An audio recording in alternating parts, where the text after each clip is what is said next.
ওই চিজ, তারপরে আপনার এই বিস্কিটের খামির বা আপনার রুটির খামির, এগুলি তো মাংসের সঙ্গে থাকবে না, থাকতে পারবে না। এই যে ডিক্লারেশন দিয়েছে ফুড গ্রেডেড, হ্যাঁ, এখানে দেখেন কথাটা কি লিখছে, এখানে লিখছে ফুড গ্রেড। কি এটা? Oil orange flavour. কোনো প্রতিষ্ঠানের নাম নাই, কে নিয়ে আসছে, কি করেছে, কিচ্ছু নাই। তার মানে ডিক্লারেশনটা কে দিল? আসসালামু আলাইকুম, ভোক্তা অধিকার অধিদপ্তর, ভালো আছেন? লাইসেন্স আছে আপনার? লাইসেন্স করেছেন? দেখি একটু ভেতরে কি করছেন, আসেন। এটা কি এখানে একটু আমার একটু বলেন, পরে সরাবেন। এটা কি? এটা এটা মেয়োনেজ আর মুরগি। এটা কি? দেখি একটু, এত নোংরা কেন? এই জিনিস পরিষ্কার করা যায় না? ঢাকনার পাত্র যদি এরকম হয়, আর মেয়োনেজ আর মুরগি একসঙ্গে কেন? এই ফ্রিজটা খোলেন, আগে মেয়োনেজটা সরান। এখানে কি কি আছে? এটা কি? কোনটা? এটা এটা এটা মুরগির হাত পা। হাত পা রাখেন, এপাশে রাখেন যেখানে ছিল। এটা কি? এটা হচ্ছে কি? চিজ। তো কাঁচা মাংসের সঙ্গে চিজ রাখছেন কেন? চিজ তো আর করবেন না আপনি, চিজ তো কাঁচাও খাবে কেউ। এটা কি বের করেন? এটা হচ্ছে সসেজ। সসেজ। জি। ওই নিচের ওইটা কি? ওই যে সাদা দেখা যাচ্ছে মুরগির নিচে, ওইটা বের করেন। এটা এটা কি? এটা হচ্ছে বিস্কিটের খামির। বিস্কিটের খামির। তো এগুলি মাংসের সঙ্গে কি করে বিস্কিটের খামির?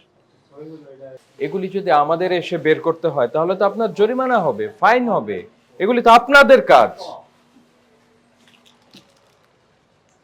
ওই চিজ, তারপরে আপনার এই বিস্কিটের খামির বা আপনার রুটির খামির, এগুলি তো মাংসের সঙ্গে থাকবে না, থাকতে পারবে না।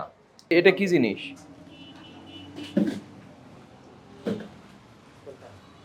এটা হচ্ছে ভ্যানিলা। ভ্যানিলা। ভ্যানিলা কি? এটা মিল্ক। হ্যাঁ, মিল্ক। মিল্ক। Milk flavour. জি। কেন মিল্ক দেন? মিল্ক দেওয়া হয়। তাই ফ্লেভার দেওয়ার দরকার কি? আর এটাই ফ্লেভার যে দেওয়া যাবে, কোত্থেকে আসছে, কারা উৎপাদন করেছে, কতদিন ব্যবহার করা যাবে, কি পরিমাণ ব্যবহার করা যাবে, কোনো কিছু আছে ইনস্ট্রাকশন? এটা কে, মানে কোন ভদ্রলোক এটা বিক্রি করছে? না, এটা স্যার আমরা এই যে চক বাজার থেকে নিয়ে আসছিলাম, কিন্তু আমরা এই জিনিসটা ব্যবহার করি না। একটা স্বাভাবিক বিষয় আমি বলি, এই যে ডিক্লারেশন দিয়েছে ফুড গ্রেডেড, হ্যাঁ, জি। এখানে দেখেন কথাটা কি লিখছে, এখানে লিখছে ফুড গ্রেড। কি এটা? Oil orange flavour. হ্যাঁ, হ্যাঁ। কোনো প্রতিষ্ঠানের নাম নাই, কে নিয়ে আসছে, কি করেছে, কিচ্ছু নাই।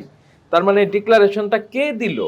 শোনেন, ফুড ফ্যাক্টরি এটা কোনো সোজা বিষয় না, খাবারের ফ্যাক্টরি সোজা বিষয় না।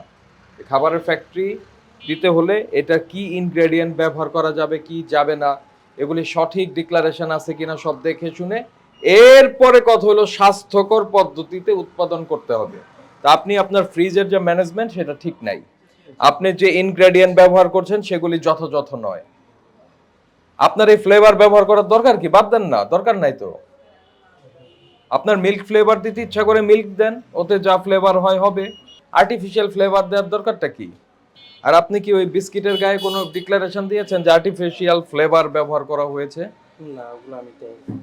দেন নাই ডিক্লারেশন। যদি না দেন তা মানুষের সঙ্গে প্রতারণা করা হচ্ছে। শোনেন, আপনার এই প্রতিষ্ঠান আরো পরিচ্ছন্ন থাকতে হবে, ফ্রিজার ম্যানেজমেন্ট ঠিক করতে হবে।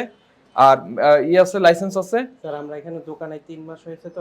লাইসেন্স আছে কি? নাই। না, এখন নাই, পর্যন্ত না। নাই, এখন পর্যন্ত নাই। লাইসেন্স নিতে হবে। লাইসেন্সের- খোলা ময়লার পাত্র রেখেছেন, তারপরে যে বিশের ডিক্লারেশন নাই, ফ্লেভার যেগুলি ডিক্লারেশন নাই সেগুলি সেই ফ্লেভার বিক্রি করছেন। উৎপাদন মেয়াদ থেকে কিনে নিয়ে আসছেন, কোনো তথ্য নাই, এগুলি ব্যবহার করা যাবে না, বুঝতে পারছেন? আর এগুলি হচ্ছে বিএসটি এর ম্যান্ডেটরি প্রোডাক্ট, বাধ্যতামূলক পণ্য। এগুলিতে উৎপাদন মেয়াদের পাশাপাশি বিএসটিআই থেকে অনুমোদন নিয়ে বিএসটিআই লোগো সহ বিক্রি করতে হবে, বুঝতে পেরেছেন? এইসব অপরাধে আজকে আমরা আপনাকে সতর্ক করে 20,000 টাকা ফাইন করছি।